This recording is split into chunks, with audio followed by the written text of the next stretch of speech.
Hello everyone, I hope आप सब ठीक होंगे। आज हम डिस्कस करेंगे एक बहुत ही इम्पोर्टेंट टॉपिक पे। बहुत सारे स्टूडेंट्स का ये क्वेश्चन भी था कि मैम इस टॉपिक पे आप वीडियो बनाइए, how to become a lawyer. Lawyer कैसे बने इंडिया में। तो दो तरीके हैं लॉ पढ़ने के। पहला तो है आफ्टर ट्वेल्थ और दूसरा है आफ्टर ग्रेजुएशन।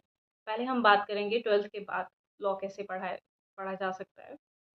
इसके लिए आपको जो है अपने पसंदीदा कॉलेज में एडमिशन लेने के लिए कोई कुछ एंट्रेंस टेस्ट है वो क्लियर करने पड़ते हैं। जैसे सबसे जो मेन एंट्रेंस टेस्ट है वो है क्लैट का, कॉमन लॉ एडमिशन टेस्ट। उसके बाद एलिट है।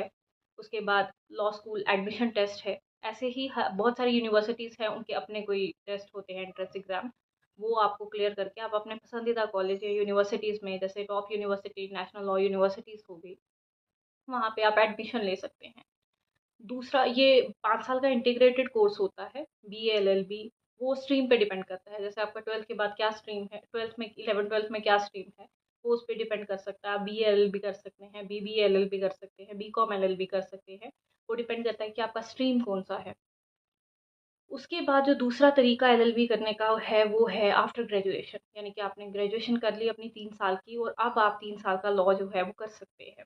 वो किसी भी टॉप की यूनिवर्सिटीज़ में कर सकते हैं। जैसे दिल्ली यूनिवर्सिटी का फैकल्टी ऑफ लॉ जो है वो 3 ईयर एलएलबी प्रोग्राम प्रोवाइड करता है। पीएचयू प्रोवाइड करता है, बनारस हिंदू यूनिवर्सिटी, और भी there are so many top universities जहाँ पे आप एडमिशन लेके अपना 3 साल का एलएलबी प्रोग्राम कर सकते हैं। अब लॉ हो गया वो, चाहे 5 साल का इंटीग्रेटेड लॉ कोर्स हुआ या फिर 3 साल का आपने आफ्टर ग्रेजुएशन लॉ किया। उसके बाद आपको अपने स्टेट बार काउंसिल में एनरोल करना होता है, यानी कि आप जहाँ भी जिस स्टेट में भी हैं या जिस स्टेट में आप प्रैक्टिस करना चाहते हैं, उस स्टेट की बार काउंसिल से आपको अपने आप को एनरोल कराना होता है। उसके बाद एक एग्ज़ाम होता है एआईबीई का, यानी कि ऑल इंडिया बार एग्जामिनेशन, जो bar council of India conduct करवाता है। वो एक ओपन बुक एग्ज़ाम होता है जिसमें आपको बेयर एक्ट्स वगैरह लेके अलाउड होता है ले जाना।